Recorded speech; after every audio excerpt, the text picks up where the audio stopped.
好来，乡亲啊，这个天气渐渐反冷，台北的温泉季开始咯。10月底要伫个北投登场，管团局特别来推荐着5条内行人一定会去的路线。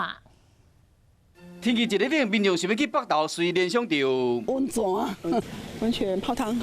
白色温泉有真高的硫磺味，这是北投上出名的温泉。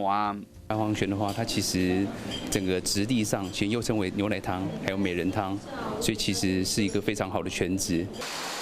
开水道头到温泉水，天气冷浸温泉，还有美食通食，这款安排真受欢迎。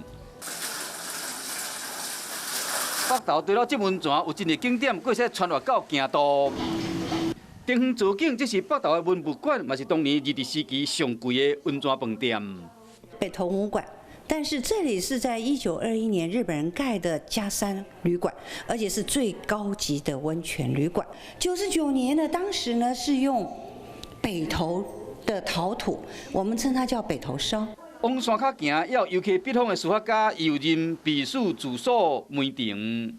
Thailand 很漂亮，而且天气很好。外国游客讲门庭气氛真好，北投景点真多。赏景风月内行路线，还佫有北投朱后宫、光明路彩画上街铁门，还佫有长老教会第一温泉发迹的天高庵。东北风来啊，进入秋天，气温慢慢变冷，去北投佚佗当着时。